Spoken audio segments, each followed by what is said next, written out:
Welcome to Conversations in a Vintage Shop, a podcast from behind my counter between customers. Join me while I sit behind my retail counter and just have a conversation with you, or with myself. While I look out the window, observe what I see, things that are happening in the store today, throughout the week, and just fun little stories that I have from my time as a business owner. This is something that you find interesting, then keep listening, and I appreciate you.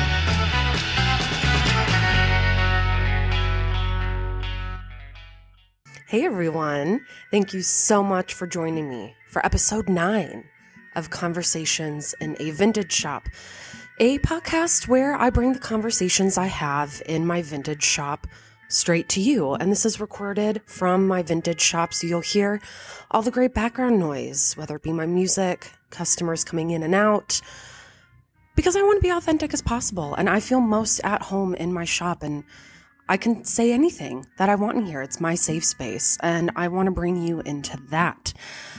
So today we are going to continue my interview with my amazing partner, Charles.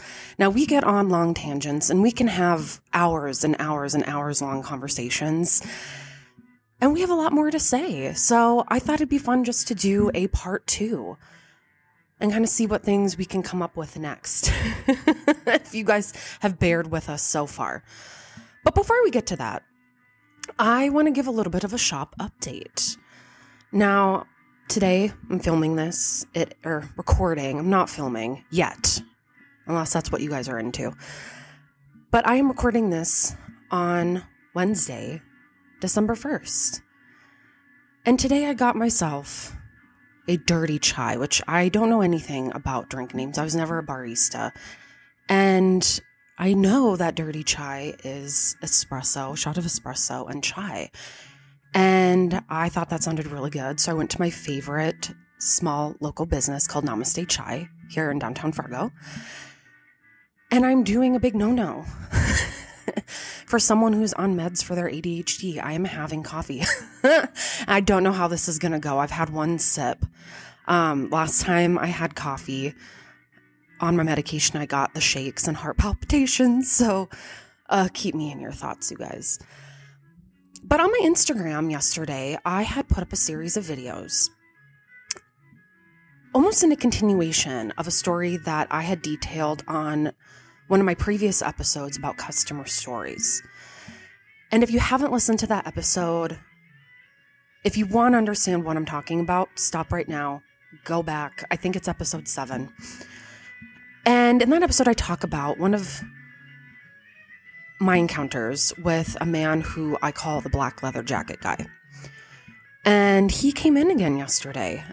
And boy, oh boy, was that interesting. And I promised I would talk a little bit more about it on this episode to give a little bit more context to what exactly happened. So if that is something you are keen on hearing, stick around.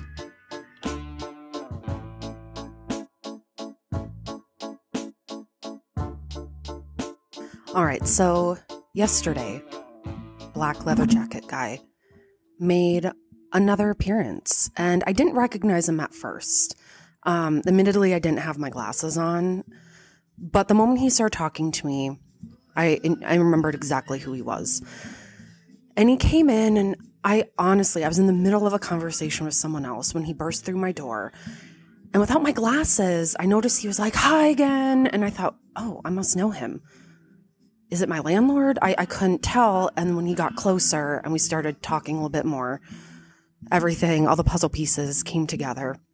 But I had to write down some of the things he said. And he was in here for about 15 minutes, spitting out things really at a rapid pace. So after he left, I just tried to write everything down that he had talked about. And again, I have to preface this, and I feel like it's really, really important. I am in no way trying to poke fun of or degrade this man. What I am trying to do is just let people know that these are things that do happen. If you work in the service industry, you deal with this daily. If you've never worked in the service industry, just keep this in mind when you go into a business. Just be kind to the people who are working, because this is the kind of stuff they go through every day. And if they can still serve you with a smile on their face and a good attitude, they deserve a damn medal. But okay, so I prefaced it with that. Now he came in and, again, a little brief recap on him. He came in previously, decided to kind of awkwardly hit on me. He didn't say as many creepy things from what I recall, just more bizarre and kind of that average Casanova-like person. But I don't recall him being as, paranoid as he was this time around. So he came in, and again, it's the usual kind of weird coming on to, like, I'm just so attracted to you, and your eyes are so beautiful, and your hair, and all of that bullshit that immediately gets on my nerves. But he started just rambling off all of these things about himself. And some of them were just interesting, but then it got into things that were a little bit more troubling. So I'll just go down the list here. And I have my notes here. I wrote them down. So he first started talking about how he believes, and he says others believe, that he is the son of Christ. However, many people in his orbit also believe he's the Antichrist. And to be honest, that's not the first time I've had someone tell that to me, where they think they're the Antichrist. To be honest, I've heard this many times, so this doesn't shock me at all anymore. It takes a lot to do that, but just hold on. He said that he has a relationship, talked with and rode with the white horsemen of the apocalypse.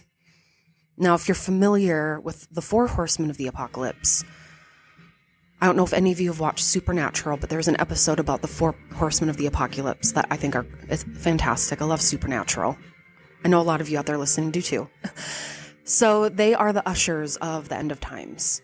So he has a relationship with the white horsemen, which I didn't do my homework, you guys. I didn't look up what exactly the white horseman represents, but okay, let me pause for a second and I'm going to find out. Okay, so I just quickly did a little Google of that. So the horseman who is riding the white horse does represent Christ, and the Antichrist symbolizes that. Okay, that makes sense. But also the 4th horseman rides a pale horse. He said white, so I'm assuming he means the first one. But there is also pale horse that one of the horsemen rides, and that brings on death. So here you go. You learn something new every day. So yes, he has a relationship and has talked and ridden with one of the horsemen of the apocalypse. He believes in time travel, which if you go back to Albert Einstein and his theory that time is linear, that's actually an interesting concept. He thinks he's a time traveler, which he didn't elaborate on that, so I will not pass judgment, because time travel can mean a lot of different things to a lot of different people. Depends on how philosophical and scientific you want to get. So, okay. Well, I'll let that one slide. He then got on a tangent about the American Gigolo himself, David Lee Roth, and how he's a huge fan, which, again, I have nothing against David Lee Roth. I hear he's an artist now, which is great. That's wonderful. I hear he does really amazing art. So, okay. I can vibe with you on that. I do like myself some classic 80s rock. But then he went into the fact that he came here from Arizona, and he was attracted to this area. And I'll get to why in just a moment. But he also believes that everybody in the Fargo-Moorhead area's phones are tapped.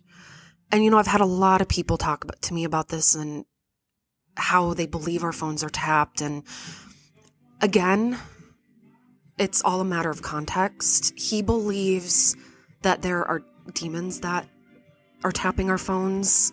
So that's one thing. However, again, to be fair, we all have experienced this where we'll have our phones and you'll start talking about really obscure things. Let's say, oh gosh, the other day I was talking about this art gallery in Denver. Not even half an hour later on my Facebook, this art gallery started popping up on my feed. So that is not what he meant.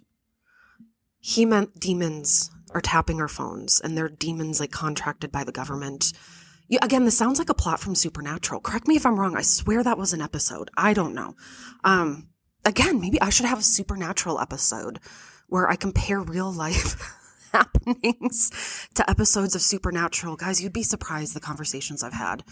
I should really write a book. But one of the odder things that he talked about was, first, he is convinced my name is Raven. It is not. He said I should be a raven. I don't think so. I don't look like a raven. But then he started looking into my eyes and saying that he doesn't try, but his eyes can hypnotize. And I kind of joke that sounds like a song. If it's not a song, it should be. I mean, very catchy. But he said his eyes hypnotizing, doesn't mean to, and he has to look away because he was doing it to me right then and there. He was hypnotizing me. And he doesn't mean to, just his eyes just have that natural ability to hypnotize people. And I don't know what his intent was on what he was trying to hypnotize me to do. I started yawning a lot. So if that was the intended purpose, he succeeded amiably. I was yawning a lot. So he was trying to hypnotize me. It didn't work. He then started going on this tangent about Led Zeppelin, which I love myself some Led Zeppelin. When I was in college, anytime I would date someone new, I would always ask them, what is your favorite Led Zeppelin song?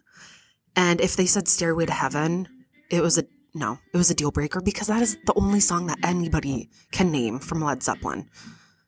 I hate people who just name the most popular song a band did, so they don't actually have to rattle off any other song titles.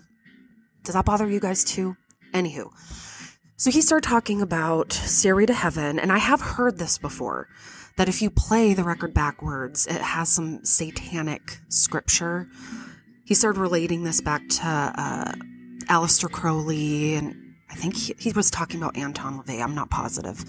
Again, I started just checking out a little bit. I was working. I was trying to get some stuff done. But he said that he spent years playing that record backwards. I don't know. I don't think that helped his cause any. But then one of the more worrisome things that he started talking about, and this is where my anxiety starts to trigger. When you get someone in who already you feel like is not a safe person to have around you. And then they start talking about serial killers. Now, I know there's this huge fascination with serial killers this past couple of years, being that Netflix every other week seems to be coming out with some kind of documentary on horrific murders that have happened in our lifetimes. And I mean, my own personal thoughts on that, it's serial killers are romanticized, whether it be in American Horror Story, in literature, in film, and I just have to get this out there. There are real people behind this. This isn't just a character in a movie. People like Ted Bundy, Zodiac Killer. I mean, all of these serial killers. There were families that lost people brutally, and we'll never get closure from that. So, just keep that in mind, you guys. If someone murdered someone brutally in your family, would you like people romanticizing it and coming up with their own hypotheses about this online and how your loved one died? That's a rant. Okay, let me continue. Anywho, so he started talking about his fascination with the Son of Sam serial killer. And I know vaguely about the Son of Sam. Again, I don't watch these serial killer documentaries. I believe there's one about him currently on Netflix. I don't care to get too much into him or what he did, but he said he came to this area because it has very big Son of Sam energy.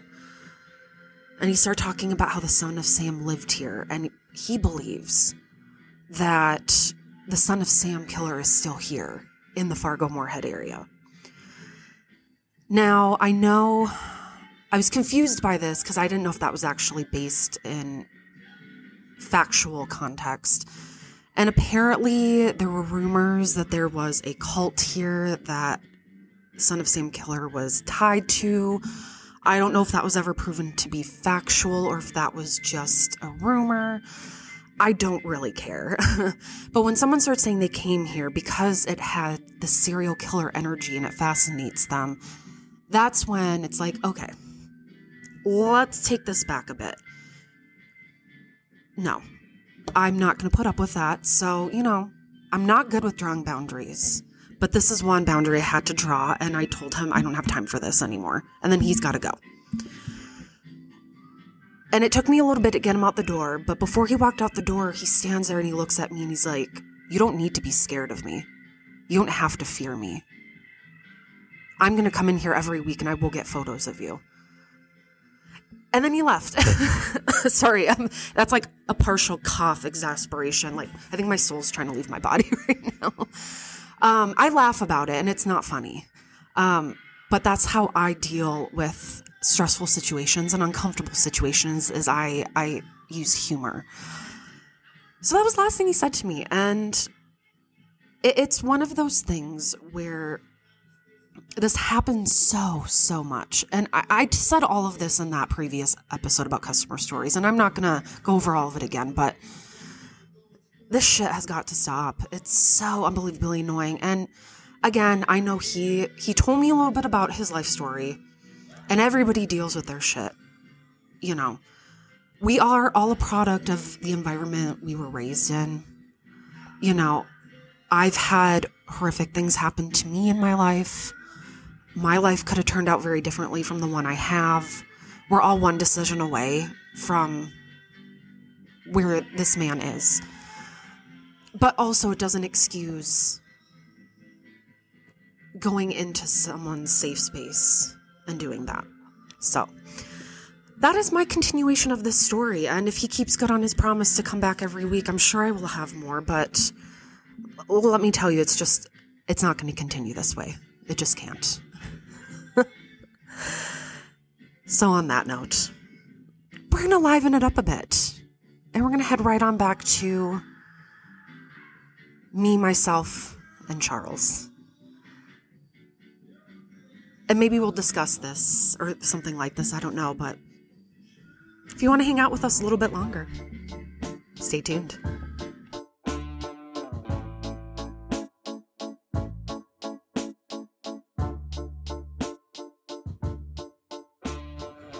Thank you, Charles, for joining me again for part 2 of our interview.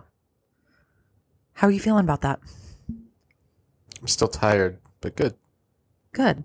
We've had a good response for our last episode where you were on. People really do like you. I think they like you more than me. I don't know about that. We're having fun this time because now we have 2 microphones instead of 1. So we don't have to pass it back and forth. So I feel like it's kind of official now. I can scream into it. And I hope you're talking loud enough because you mumble a lot. Talk louder. I'll try to speak up.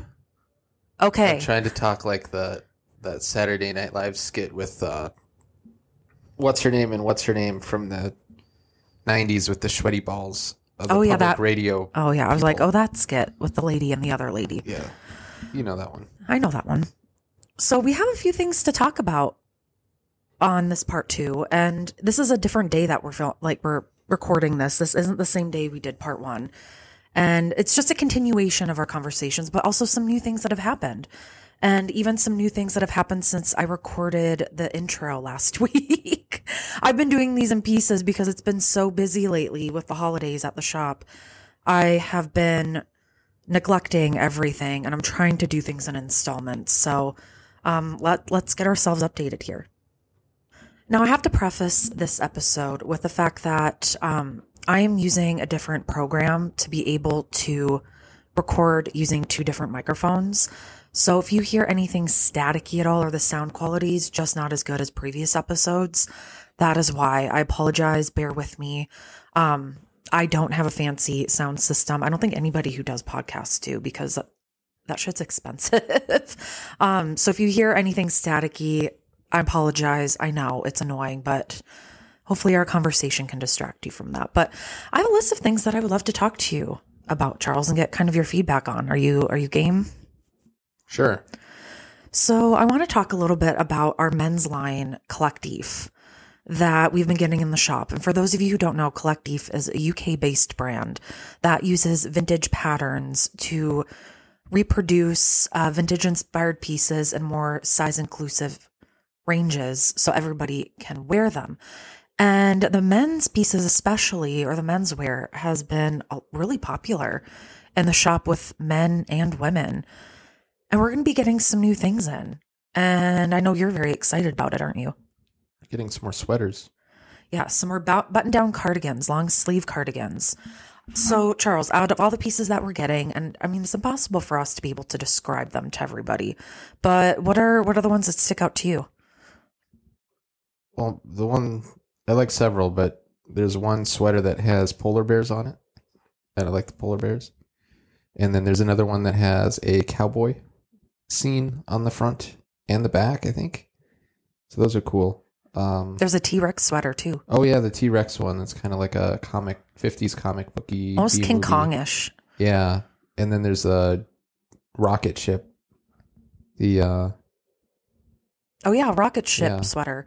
That one's or cool a jumper. What do they call it? A jumper? They call it a jumper. A jumper. What else? England has weird slang. Anywho, we're excited though. Yeah, I think they'll be fun and good winter. Should arrive just before Christmas. Yes. So for anybody listening, if you are not in Fargo and you want to see these pieces, follow us on Instagram at Carmine and Hayworth, and I will post when they arrive, but they will be on our website. And we are only one of a few retailers in the United States that actually carries this brand. Yeah, there's almost nobody. Which is shocking to me. Nobody. Their women's pieces are good. However, I really love their menswear. It's great material. But what I like to tell people too about Collectif is they do own their own factories, and they have an ethical sourcing policy where they're very transparent about where their pieces are made, the environment in which they're made in, the materials and the sourcing that they do, but most importantly, how they treat and pay their workers, which is amazing. But when you feel these pieces, they're heavy duty, great quality. But also in our area, there really isn't a lot of places for men, well, to get clothing in general in terms of small businesses. There aren't places that are made for men's clothing in terms of big businesses either, really. There's like 6 stores. Well, and you see a lot of the same things, right?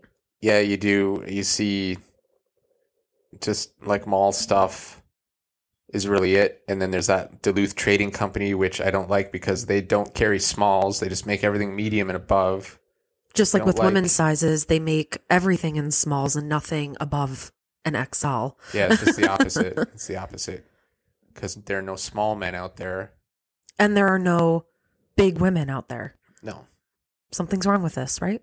Exactly. But I mean, and also too with men's clothing, how many black t-shirts can one man buy? I mean, it seems like all you see are solid color t-shirts or solid color button downs. And I feel like with men, just like with women, they want clothes that are different and unique. I mean, not every woman wants to wear patterns or whatnot. Some women just like solid color basics. Some men just like solid color basics, but there are men and women who want to experiment with color and patterns and styles. And it seems like for men, it's just really, really hard. Well, there's really nothing. Like most guys in this area don't necessarily seem to care about what they wear. And that's fine. Like I wear sweatpants 5 out of 7 days at least. But I want a nice sweater that I'm going to wear with my sweatpants. And you also don't want to pay like $150, $200 for it too. That's true, but there's a shift with that, like in men's clothing, especially where there's a push to buy, really good pieces that are going to last you a while if they're made well and if they're made in America or made ethically. That helps. So I wouldn't, spending that amount of money wouldn't be the first choice, but I wouldn't necessarily feel bad about spending that amount of money if those other conditions are met.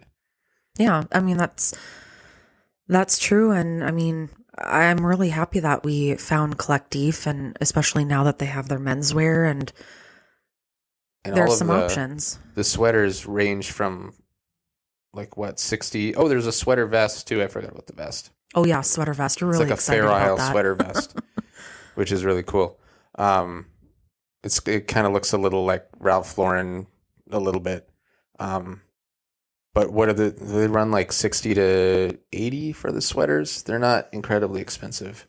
Oh gosh, I guess we haven't really priced them out yet, but I mean, let me preface it with this. The new cardigans we're getting in, they actually have really good scenery on it. Those of you who are really well versed in vintage may know about those wool knit sweaters that may have horses on them. I call them kind of like like the sailor sweaters where they're big knit. You're looking confused at me. I think, were they called Cowichan? Oh, sweaters, I don't know. I thought you were giving me that look like Cowichan. you were like, what the hell are you talking about? But you know what I mean.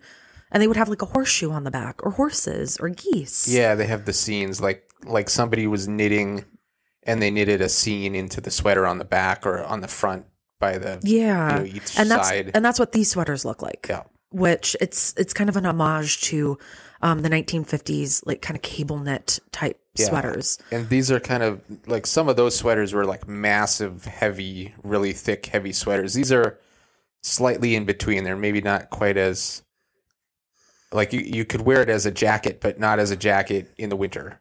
They're thick, but they're not so thick that you can't wear them in the summer as well if you want to. So they're pretty all season. I'm excited. Yeah, I think they should be good.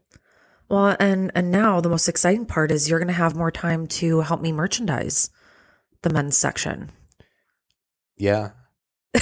We won't go too far into that, but that kind of leads me into kind of our next topic, that you're now able to start doing your art full time.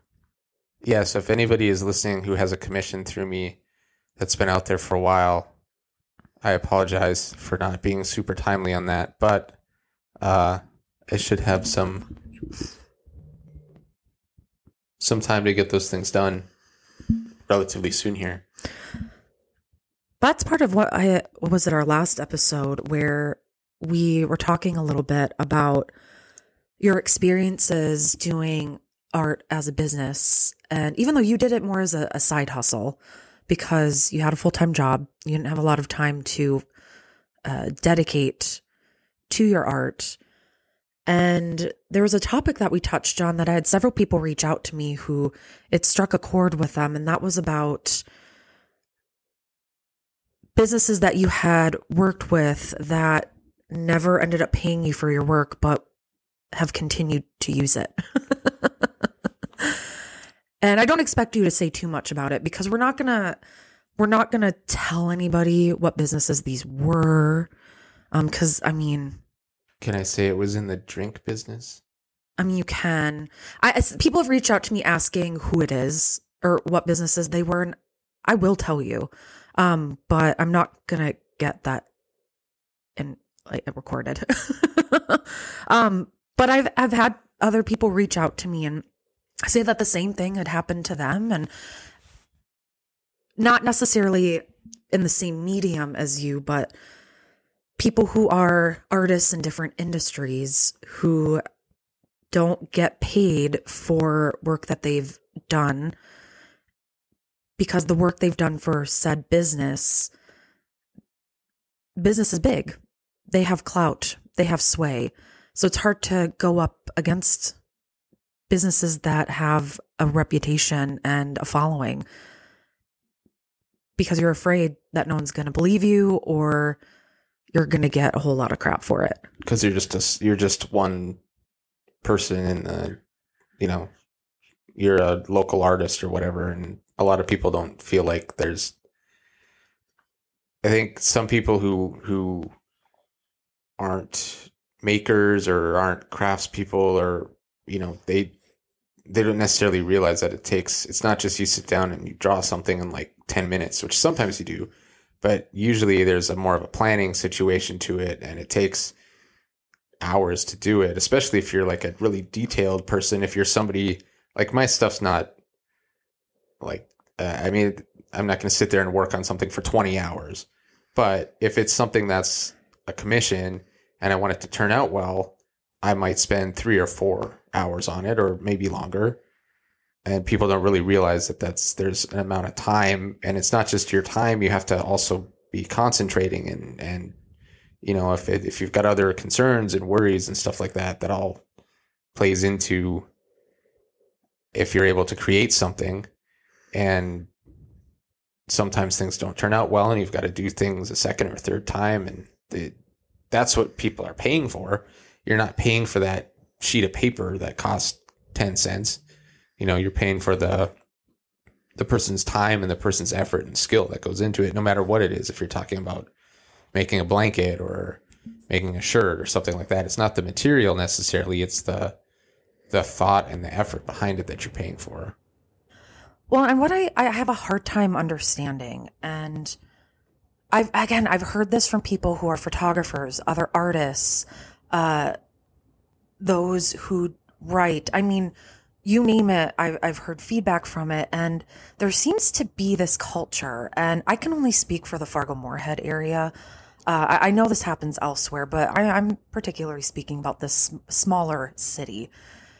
And you have a lot of established businesses doing this and expecting that because they have such a big name that no one would dare come up against them and call them out for, let's just face it, being really fucking shady. I mean, I think I'm a little more heated about it than you, but I mean, I've been hearing from friends who are photographers who haven't been getting paid for doing second shooting, other artists in town who have worked with the same business you did doing design and commercial work and not getting paid or getting any credit for it. So you've got kind of a two-tier thing. You, first off, aren't getting the very basic necessity, which is your pay for a service. But then you add insult to injury and you also don't get credit for it. So you're not even getting any recognition for the work you did, which I think just makes it sting a little bit more. I mean, am I wrong? Well, there's a lot of places that feel that they're giving you exposure by having you design something, but I can't go to their business and pay with exposure. Like, I can't go to, let's say, a cider place. I can't go and have a cider and pay for it with exposure.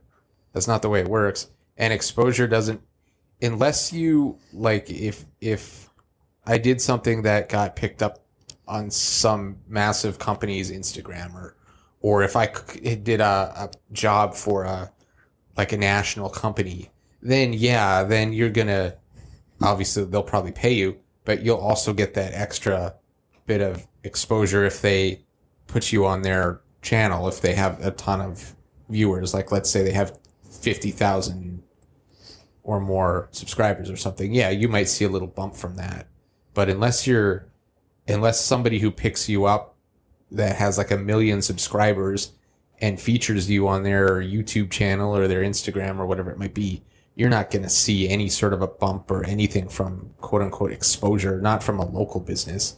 And then also, a lot of times with that, if you're designing a label or a drawing or something, they might not know who did it, because you might put your name on it, but that place might take it off, or sometimes putting your name on it doesn't necessarily work with the design, or there's not enough room to put it on there, or people don't look close enough to be like, oh, that person did that, and then search you out to like want to get something from you. So that doesn't really, exposure is not really a thing. That's not something, unless, like I said, it's a massive company doing it. Or even too, and I think it's a good difference to examine here. And I get asked this a lot, and there's a difference between doing, what you've done, where a business comes to you, wants you to design something for a product they're going to sell and make money off of. And there's a difference between a collaboration, where I know at my shop, we do a lot of collaborations with models, photographers, other businesses and clothing, where there's no money being exchanged. There's no profit being made. It's a pure collaboration where each of us post the work that we've done. We tag each other in it, and everybody gets the exact same, what do I want to say? Exposure. That is more exposure. Yeah, that's a little different because you're talking photography too, because you can't, like, if I want to sit down and draw a picture of 12 people in a van, I can do that. But if I'm a photographer and I want to go out and shoot a picture of 12 people standing around a van, I can't do that, you know? I mean, so what you're doing with your shop is you're coming up with concepts and then collaborating with photographers to come out and shoot those concepts, but then they can take that work back and use that as their, I mean, those are their images and their art and their portfolio that they can use in other ways. So you're sort of providing the context and the setting for it, which they wouldn't have, and they're providing the photos for you, which you don't have.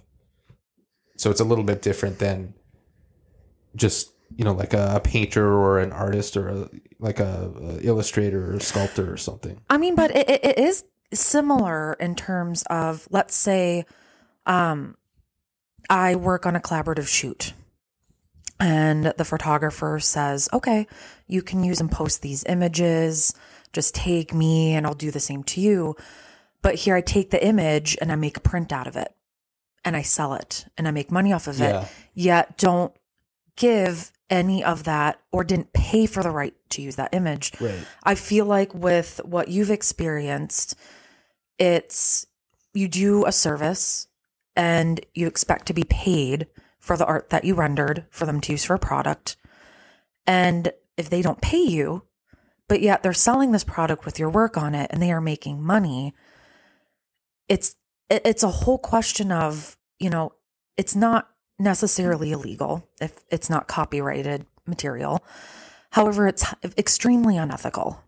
Well, like, let's say somebody took a design that you did, put it on a t-shirt and sold that t-shirt and sold 5,000 copies of that t-shirt for $20 a piece. If there was an agreement in place that you were to be paid and you were not paid, legally you would have grounds to go after them for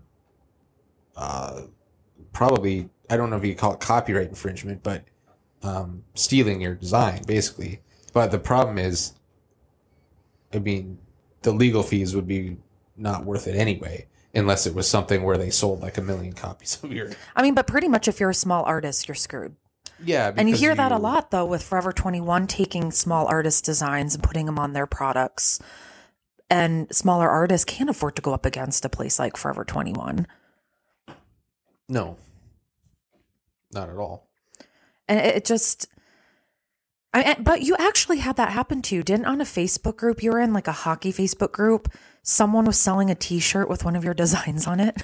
Yeah, one of the very first goalies that I did a long time ago, and it honestly wasn't really very good necessarily, but somebody had taken it, and I think it's like it's one of those like Redbubble type sites, but it wasn't Redbubble. It was those sites where you go on and you kind of like a Spreadshirt type. Yeah, it was a site like that, but some sort of weird site, and I think it might have been a bot, like a Russian bot, maybe, because it was all in a different language. But they had my design on a sweatshirt, and I probably should have been more offended than I was, because it wasn't really one of my best designs, so that shouldn't really matter personally, I guess, whether or not I take offense to that. But yeah, so that's probably still out there somewhere. It was a Philadelphia Flyers goalie. It is just really interesting, though, that this seems to happen. I guess with social media and everything, I'm sure it's much more prevalent, or at least you can catch it. But it's really disheartening because it not only do these people or businesses who are not paying for this work profiting off of you, but also it's ruining a relationship.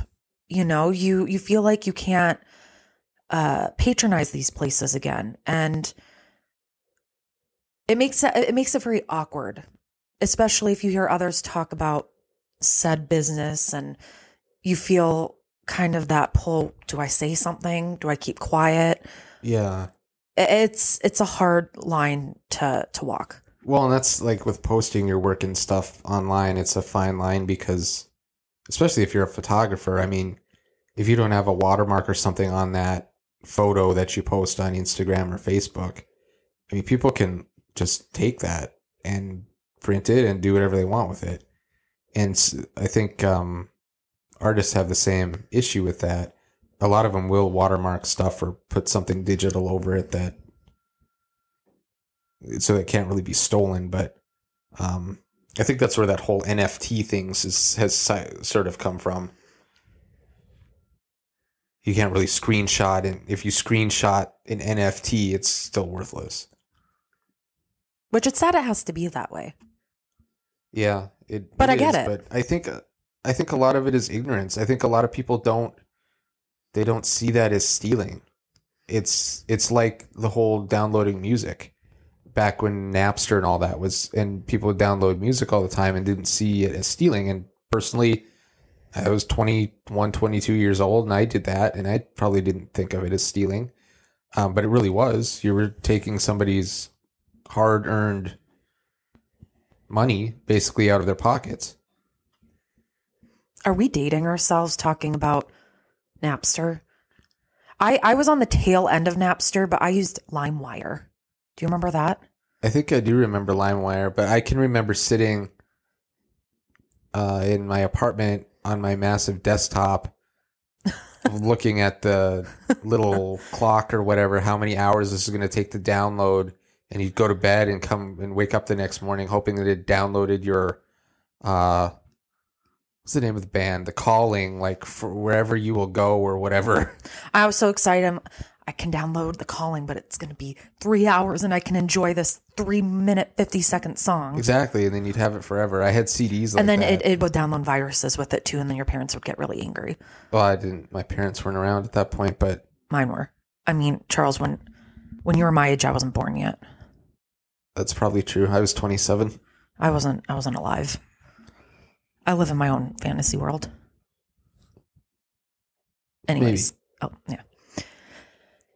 But I thought it was really interesting. And I guess I just wanted to bring this topic up again because I know that resonated with a lot of people who listened to the last episode. And it's something that still bothers me.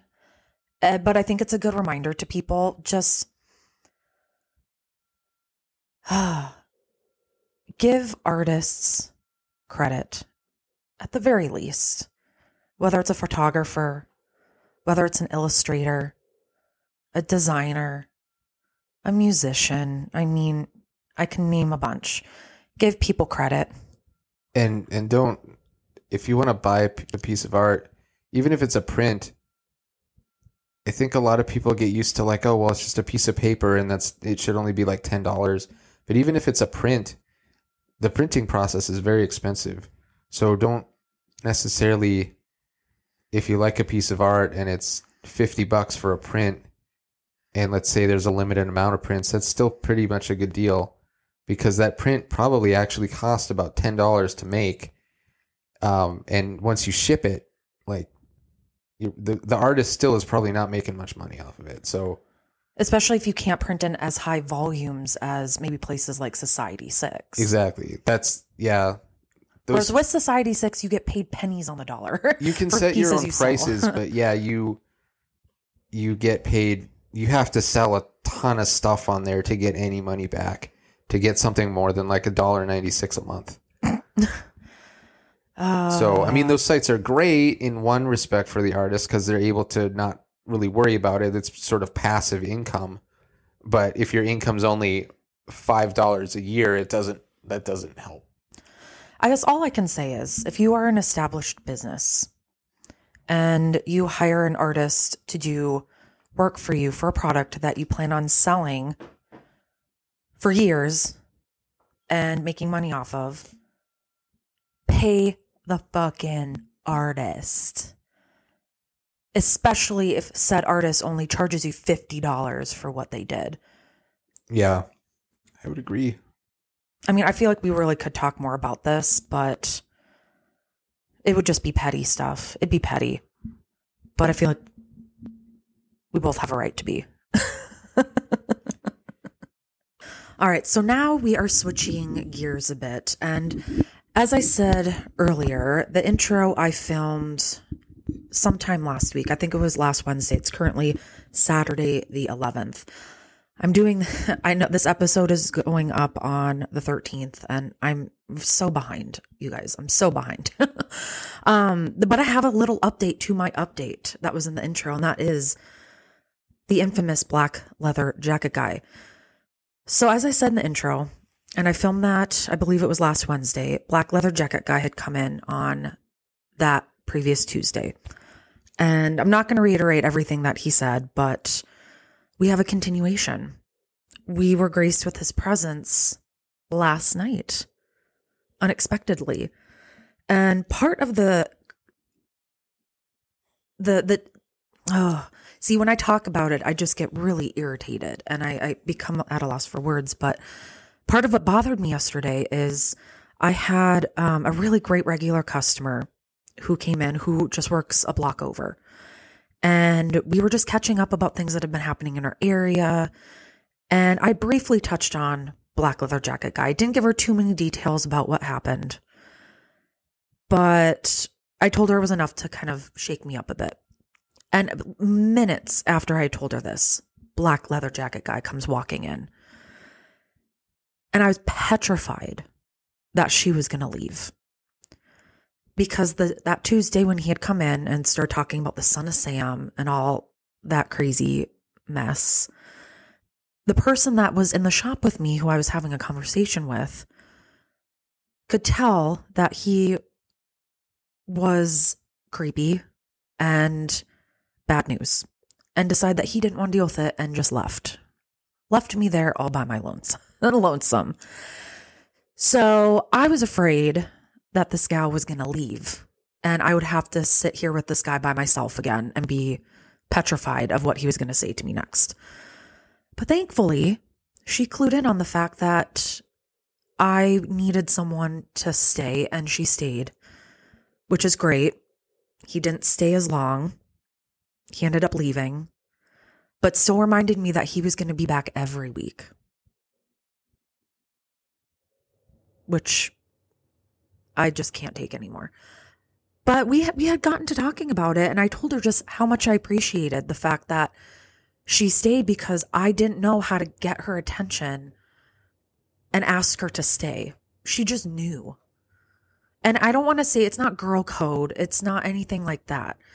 I feel like there are people that are just so perceptive and in tune with what's happening around them that they just know. You just know. And she knew that I was in a situation that was not good, and she knew to stay. And because of that, this man did not stay as long. He didn't say as creepy of things to me this time. I don't think, did he? Did I say anything? Like, did he say anything that creepy to me this time? No, I don't. He was shorter, I think, in what he was saying. Yeah, he was more talking quieter. Yeah, he was more subdued, but he kept repeating the same things. And I was just very thankful to her for staying. But it also just brought up a theme that I had talked about, I think originally in that episode about customer stories. That when you're in a situation, whether you're a customer or if you are a salesperson in your place of work and you see something that just gives you bad vibes and you think someone could potentially be in trouble, don't leave them. Don't leave them. I still don't understand how, especially in this day and age, people can be so selfish as to, you see someone's in stress, you see someone is in a situation that could potentially be harmful, and you're so self-absorbed that you just have to say, I don't want to deal with this. Good luck, and leave. I know hindsight is 2020, and we can all say that we would be that person that would step in and help. But Charles, if you were in this situation and you were in a shop where it was a girl working by herself and you had a guy come in that was saying some pretty messed up things, would your first instinct be to walk out and leave? No. I would hope that I'd be perceptive enough to see that they were uncomfortable. Sometimes I get paranoid that I'm making them uncomfortable, though. Well, you're quiet, but you also don't say anything weird to people. No. But no, I mean, I've gone into shops like where it's just myself and gone in there and it's just a salesperson that's a girl or a woman, and sort of felt uncomfortable by myself because I'm like, geez, I hope I'm not making them feel uncomfortable. But in this situation, like I think a lot of people just kind of don't want to get involved, which is sad. Like, they don't want to take the extra few minutes and maybe make a difference in somebody's. They'd rather just, oh, well, geez, they walk out of the shop saying, boy, I hope that person was okay, instead of staying there. And I think especially in this part of the country where people are a little bit more private, maybe, there's kind of a, oh, and it's none of my business sort of attitude. It's people use the excuse it's Midwest nice, which I call bull on.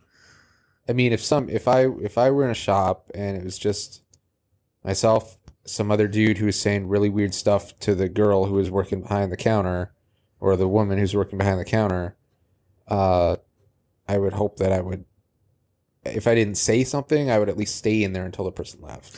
Exactly. And I think that's the point where, when I worked in healthcare, we were trained, we did self-defense training with, it was a former LAPD chief or whatever it was.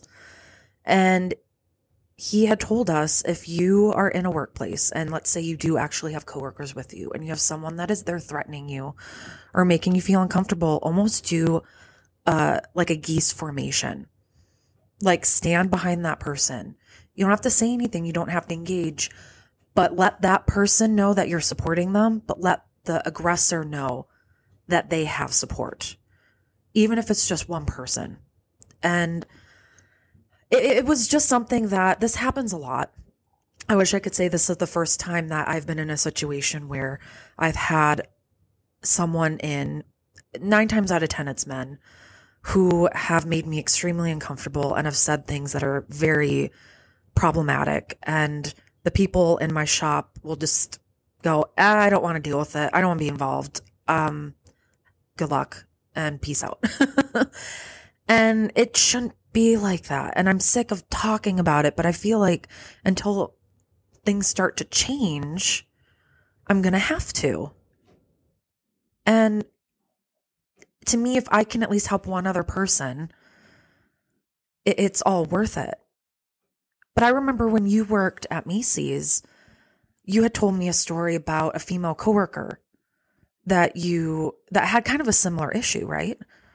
Yeah, so when I worked there, I worked in several areas, but one was the shoes and one was the fragrances. And I think this was a girl in the fragrance area who some guy had come in and sort of been a little bit creepy. And it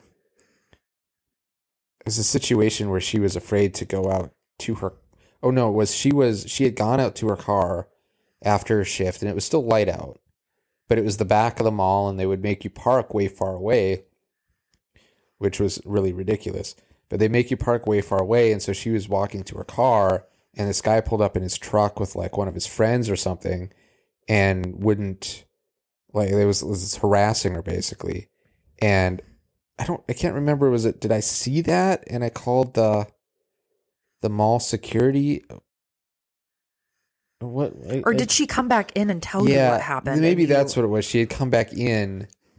She had turned around and come back in, and then was telling somebody else that. And I think then I told the manager on duty to call mall security to get her an escort out there. And I think I stayed until they came to like take her, because I think my shift was over at the same time.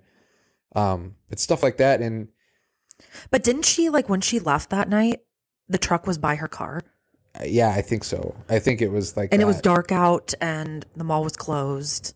Yeah, it's really shady that they make, let's face it, like, women who work at the mall are always generally in their early 20s or late teens. And you've got these, people walking like a quarter of a mile to their car in the dark most of the time. It's ridiculous. I mean, it was scary enough when I worked freight at the mall when I was first starting my shop and earning extra income. And I would work a morning shift, but I would get there at like 5:30 in the morning, and it'd be dark. And you'd see cars out there that had people in it. And why are you there? And we would always all go in groups together, but it's a whole safety issue. And I feel like there aren't enough safeguards to protect people in these kind of situations. And we are in, again, my business is based in Fargo, North Dakota. And I don't remember how many years ago, this was at least a decade ago, it was the Drew Shadeen case. Was that, I mean, how long ago was that? That was, I think, 2000. I was in college. I think that was 2003 or 2002 or 2003. So it was a while ago. But she had gotten off her job in the mall, and this was in Grand Forks. A city of 40, at that time, probably 45,000 people. And she got off her job at the mall, was walking to her car. Was she on the phone with her boyfriend or? I think so. And at it was the time, Victoria's Secret. Oh, yes. And that's where I did freight. So it makes it just even more uncomfortable. But she was abducted and murdered going to her car after a shift at her mall job.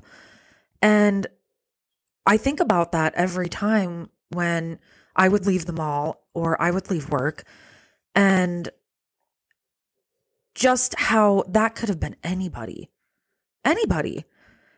And I still remember to this day, and it'll haunt me for the rest of my life. There's a restaurant that was in the building that my shop is currently in. And we had a big family lunch there. And this was during the time of the Drew Shadeen trial in Fargo. And I looked over and I was sitting next to my mom and I was cuddling with her and hugging her. And I happened to glance over at a booth and I saw Drew Shadeen's parents sitting in a booth next to us. And I realized that it was during the lunch break at the courthouse, which was about 3 or 4 blocks away. And I remember her mom looking over at me and my mom while we were hugging and laughing. And the look on her face it was sadness, but almost as if she was remembering her daughter, but the pain that you could see on her face. And I'll never forget it. To this day, I'll never forget it. And I think about that all the time when things like this happen, that there's always a way it can be prevented. And I've been telling a lot of people about this week and my experiences and how I'd rather be overdramatic about it and have something be done than not talk about it at all and something happen. And I just, I tell you, I don't understand why more people just can't be helpers, I guess, and just be a decent human being. And if you see something happening, say something, do something, because what's the alternative?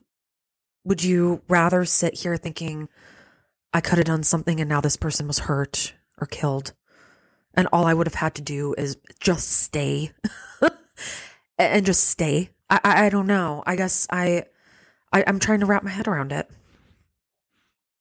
Yeah, no, I agree. But for anybody out there, just if you work by yourself, if you walk home alone at night, be aware of your surroundings. I mean, what I've had to do now is, protect myself, make sure I have protective items on me, my mace, my knife. I am going to get a cattle prod. That'll give me some nice distance between me and anybody who may choose to hurt me. And just be aware of your surroundings. But make sure, tell people if you feel uncomfortable or things are happening, tell people. Just get a description of who's doing that. Let people know what's happening.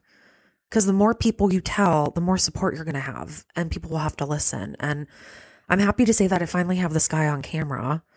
So I have a visual on him and I can show other people to watch out for him as well. And I don't know. I hope I won't have any more updates about him, but I know there will be. And I hope the next time I will still have a nice, amazing person in there kind of backing me up too. Yeah, and I think there needs to be more of a police presence down where you're at. But I mean, the problem is too, and I mean, if you're a woman out there who has ever experienced domestic violence, an abusive relationship, a stalking incident, anything in that realm, how many times have any of you been told, well, they haven't done anything yet? They haven't done anything. And then, I mean, that's what I know as a woman I've heard a lot is, well, what have they done? Okay, well, they've said these things to me. They've been stalking me. They've been making references to how I look like a victim of the son of Sam and how fascinated they are and how much they love that. Yeah, authority figures say, oh, well, I mean, yeah, it's creepy, but we can't arrest them for being creepy. Well, no, but you can also advocate for us. Well, it's because it's a male dominated society still. So, of course, if these were men who were being stalked by women and threatened, maybe the tune would be different. Yeah, oh, these crazy women, we've got to do something. Like, let's say, let's turn it around. Let's say men were the generally smaller in stature gender, or we say sex or gender. Mm-hmm. And women were larger, more muscular than men were. I mean, I feel like things would be different with a lot of things if the female, if women were still the dominant gender in society, from a societal standpoint, basically. I don't know if that made any sense. I understand what you're saying, and it kind of reminds me of a quote from, I want to say Seinfeld, but I know it was Veep, because we love Julia Louis-Dreyfus. And I think there was a scene where they were talking about abortion and how if men could have abortions, there'd be an abortion clinic on every corner. And is that kind of what you mean? Like if the tables were turned, like there'd be way more abdication if it was men that were experiencing this? Yeah. Yeah. I mean, like there's a pill for Viagra, right? Mm-hmm. And because that's a really big problem for men, right? So that's a huge societal problem that's impacting everything. So they created a pill for that. But like you say, if a woman wants to take birth control, exactly. If a woman wants to take birth control, you have to go and get a prescription and see a doctor, which a lot of times is more expensive than people can afford. And And some places won't even, like their workplaces won't cover that in insurance. So, but they'll cover Viagra. So where's the line there? You know, I mean, it's just, if it were something that was a big problem for men, if men could get pregnant, I agree that they would be a lot easier and there would not be this issue of abortion. Now we're getting into more quote unquote controversial things here, but that goes for everything. If it was a problem that affected men, it would be taken care of, and it would have been taken care of decades ago. But because it affects women, they don't see it as an issue or as a problem. I mean, domestic violence wasn't even a crime in this country, you know, until, I guess I don't even know, but it wasn't a crime, or it wasn't even looked down upon until, you know, probably like the 70s, which is insane. Mm-hmm. Well, and it does remind me of, like, you know, talking to some people about what's been happening. And this is another very common theme when it comes to women and women experiencing violence and harassment, is you tell people and they kind of gaslight you a bit. Well, but I mean, what did you do to encourage it though? Did you entertain that idea? Or I've heard this many times. Well, I mean, what do you expect the way you look? I mean, just the way you look is going to encourage people like this to come in, which what does that have anything to do with it? Like, I guess because I have bright red dyed hair, I am asking for someone to come in and liken me to a serial killer's victim, and how fascinating and cool that is.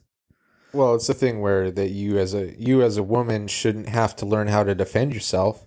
It should be the men not attacking you.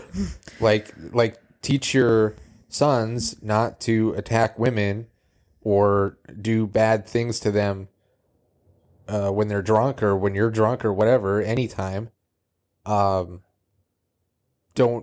You shouldn't have to teach your daughters how to, like, not get attacked. You should be teaching your sons not to attack. Yeah. But I guess to wrap this up in a bow, just be a good human and help people. Don't gaslight. Don't run away. Just, I don't know. Can I share these are maybe, I don't want to say slightly more humorous stories, but I have a couple of stories from when I was in college and I didn't have a car and I would walk places, in terms of like being aware of your surroundings. Yeah. So one time I was in the mall parking lot, and because I used to take the bus, there was a bus that would run from the mall here in Fargo to the NDSU campus, which is about 5 or 6 miles. And it was a direct bus, and I would, after work, I worked at a car wash in college. I would walk, I don't know, probably 10 blocks from the car wash to get to the mall bus stop behind the mall. And one time, broad daylight, I was walking, and this dude just comes up to me from behind and just like kind of grabs like my side and starts walking with me with his arm around me. You never told me that. Yeah, no, I don't know if I've told you either of these stories. No. And it kind of really shocked me at first. I was like, I don't really even know what's going on. And then I was like, dude, get the hell away from me. And I think I kind of pushed him. And I don't know if he was trying to pick my pocket or what he was trying to do. But this was like total broad daylight, cars around, everything. And I've always wondered, what was he trying to do there? Was he trying to rob me, or was he trying to assault me? I don't know. But anyway, and then he just like walked off. And it was like a youngish guy. It wasn't like a guy in his 50s or something. Now, the next one is a little bit, I don't even know what this was. I don't know if it was somebody trying to like pick me up for sex trafficking. I don't know. But I lived in an apartment that was probably a couple miles from the mall, which is probably about 7 miles from NDSU. But I hated taking the buses, and I hated trying to get people to give me rides since I didn't have a car. So I would walk, and I would walk everywhere. And one day it was really cold out, and I was coming home, I think, from work. And it was in the wintertime, it was kind of storming. And I was walking down this one road, which is fairly well driven, but not like a super busy road. And this car pulls up beside me, and I was kind of by a parking lot. There's a parking lot into a business and then the road. And I was walking across that. And this guy went into the parking lot and pulls up beside me. And he like rolls his window down. He asked me if I wanted to ride. And I said, no, that's fine. And it was a kind of a thing where he kind of like, I don't know if he pulled me into the car, but somehow I was like, my head was full on into the window. Like I wasn't just standing outside. And he was like, well, give me your phone number. And I remember thinking, what's going on right now? And I was afraid, this was like a large guy, and I was afraid that he was just like, for those of you who don't know, I'm pretty small in stature. I'm like 5'7", 130, 140. So I'm relatively small. And this was a big guy, and I was afraid he was going to like pull me into the car. And so he asked for my phone number. And I remember that I was just so shocked, I blurted out my phone number. Which is obviously that's a bad thing. Well, but they say it's that freeze, fight, or flight, you know? Yeah, and so I managed to get away from this, and I didn't report anything, and because I don't think I was even really touched, but it was a very weird experience. And I think what it was I think he might have thought that I was a woman. I didn't have a beard or anything back then. That he might have thought that I was a girl, like walking home. Because I had a coat on that was kind of like a unisex coat, and that's always what I think it was. But he called my phone like the next day. I remember he called my phone like 10 or 15 times, and I never answered it, and I blocked the number. And then he still tried to call with an unknown number, and this is like 2002, and so we had like the big kind of weird cell phones back then, but I've always wondered, like, what was that? What was this guy trying to do? And like, people would pull over and ask if I wanted to ride, like, probably like once a month. It was a really sort of weird thing. And sometimes it was an okay thing. Like, I have one more story that I actually just remembered. This was a little later. This was like a couple years later, maybe 2004. And I was just sort of staying with a couple of friends before I was going to study abroad in another part of the city, where I was living in another part of the city than I was before in the previous stories. And I had gone out to get groceries, and I was about 3 blocks from the grocery store. And so that's fine. I was walking home with like 2 bags of groceries. And these 2 girls pull over and ask me if I wanted to ride. And they had like a video camera. They're like, oh, we're just out making videos. And I was like, oh, okay. As one does. Yeah. And I was like, okay, sure. Because that's a different situation. It's like, I'm 22 and these girls are probably 20, 22 at the time. And I was like, okay, sure. So they, dropped me off at my apartment, and it was just a really weird thing. Like, don't do that if you're a female. Don't just pull over and like, hey, dude, you want to ride in my car? Like, that's not a good situation. But I remember, like, when they dropped me off, I was like, I don't know if they wanted to, like, drink or what they wanted to do. I was just like, I'm going to go upstairs and make my cheese that I bought, or, You're going to make your cheese? I'm going to go eat my cheese. Like, I don't know what they were expecting, but. But you do like to just eat cheese. And ham. I ate some ham today. But you never eat them together. No, ham is best eaten just by itself. Can I just interject that I don't have any fun bus stories? The only bus story, okay, that wasn't a fun bus story. Okay, let me rephrase it. I don't have any creepy bus stories, but when I lived in France, the guy next to me on the metro, peed himself. Oh. And it smelled so bad. And that's it. That's not it. Yeah, it's not a creepy story. It's just he wet really himself. And I think he liked it. What do you call that? A urinophiliac or a urine? I think he just liked peeing himself in public. But anywho, but is it fair to say Now, revisiting this just a bit, that when men experience harassment and assault, it's also not taken seriously, No, it's not. especially if the perpetrator is a woman. Yeah. No, well, I mean that. But it's not taken seriously for a different reason. Right, because it's well, I mean, there's a bunch of different. There are things so with many that. double I mean, standards with everything. Yeah, there are. I think it's. I don't even know how to explain any of that. There's a lot of different contexts. Well, it goes back to that stereotypical women are fragile and meek and timid. But also, if you're getting harassed or if you get assaulted, you were probably asking for it by being slutty or dressing inappropriately. So you're everything and nothing at the same time. True. Whereas with men, if you get assaulted or harassed by a woman, you're deemed not manly enough, right, and not strong enough. You can't be harassed or you can't be assaulted because you're a man. Like, how could you let somebody do that to you? Exactly. So there's shame on both sides, and even though reported assaults from like where men are the victims, statistically are not as high as female victim cases. They still do happen, but there is a whole other stigma. I think they're attached to really that. underreported. Oh, sure. I think there's a big thing where stuff is unreported, that where either men are assaulted by other men. That one's probably the biggest one that's unreported.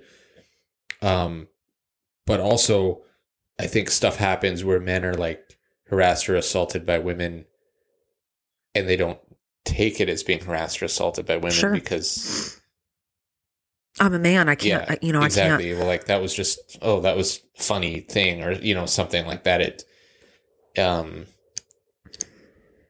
Anyway. Yeah, I mean, I guess we did kind of get off on a tangent there, but still important nonetheless. But this is why we do this, to have good conversations. And I did cause a bus accident once. How? So I was riding on the bus, and you pull the thing so they let you off at the next corner or stop, and I did that. And it was the winter time, and the guy behind the bus in his SUV wasn't watching, so the bus stopped unexpectedly, and then the guy slammed into the back of the car. The car slammed in the back of the bus. See, that sucks, but I'll do you one better. I was on the bus going to our university's campus. It was 25 below, which in North Dakota, when it's below zero, it's just freaking cold. It doesn't matter what temperature it is. It's just cold. And I took the bus because I didn't want to walk 8 blocks to get to class. And I thought sitting on a warm bus and saving myself some blockage would help. But then our bus driver got stuck in a snowbank, got mad at all of us, kicked us all off the bus, and I ended up having to walk 3 extra blocks just to get to my class. That's not good. I mean, it's not an accident. How do you get a bus stuck in a snowdrift? She took the corner too tight, and I just don't think she knew how to drive a bus, because then she started yelling at us like it was our fault. She probably was embarrassed and mad. I know, but it was... Took it out on the wrong people. But she wouldn't let us stay in the bus, and she kicked us all out. I wonder if it's a safety thing. Like, I wonder if they're told, like, if the bus breaks down, you can't allow people to stay That's in there. fair. That is if fair. it's that cold... But it was really cold. It was really cold. And those of you who don't live in cold places, so there's a thing here where people say, oh, well, hey, at least it's not 40 below.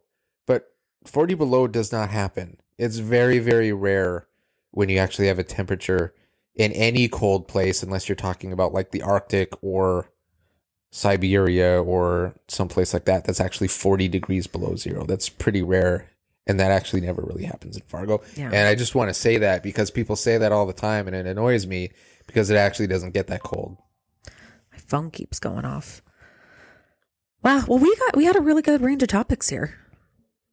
And yeah, I'm pretty happy about it. Mm-hmm. All right, Charles. Well, I think we've talked enough for a second episode. Thank you You're for welcome. doing this with me. And I had fun. I mean, basically, this is just the stuff we talk about every night anyways. So we might as well, get it recorded, I suppose. Yeah, I'll try to be more ranty next time. Yeah, I feel like the older we get, the more curmudgeonly and ranty that we're going to become. Yeah, I'm pretty ranty already, so. Well, I mean, I feel like with age comes the permission to critique society. I mean, I think that's just a rite of passage. Yeah, probably. But I thank you, and I thank everybody for listening, because this is our last episode of the year. While we take a brief hiatus, recover from the holidays, and I figure out what the hell else I'm going to talk about.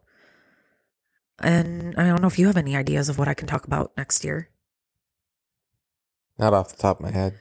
Yep, me neither. But thank you so much, you guys, for listening to our last episode of 2021. Stay tuned and check out our Instagram at Conversations in a Vintage Shop for updates on season 2. I bet that sounded pretentious. Yep. I don't think so. Well, everybody and their brother has podcasts. I could probably do a podcast every time I get on the toilet and broadcast that way. I mean, you can have a podcast for anything, really. It's really not anything special. And anybody out there listening who's been thinking of starting a podcast, do it. It's really, I don't care. It's easy. If you know how to use basic computer programs and a microphone, and you have a little bit of willpower, you can do it. But thank you. And if you want to hear Charles on this show more, or you think he should just be the show, and I'll step back and get out of here, then let us know. Would your podcast on the toilet be called Sounds Heard in My Toilet? Sounds from the toilet bowl. Sounds from the toilet bowl. Get flushed Sounds with Courtney. My cat hurts. Get flushed with Courtney. That's actually a pretty good one. I do actually like that one. So, okay, new question. Would you guys all be interested in a bathroom podcast called Get Flushed? I think that's a good one. I don't know what we'd talk about. I mean, well, I am lactose get intolerant. Flushed, that has a double meaning too, so that could mean embarrassing things, or things that make you flush, make you blush. We can teach you all how to make chili in the toilet. That's true. Which is what we call what happens the day after when Charles makes his homemade chili. There's a lot of chili in the toilet. All right, we're going to end it right there before this goes too far. So yeah, stay tuned for 2022 when we come back with new episodes, and we just might have a new podcast, Get Flushed, with Courtney and Charles. It'll be sure to be a rip roaring good time. Hey, there you go. Root toot tootin'. Rootin' tootin'. Root toot tootin'. All right. Well, thanks you guys for sticking with us this far in. And I hope you all have a great rest of 2021. And I will see you refreshed and reset in January. Say goodbye, Charles. Bye, Charles. Bye.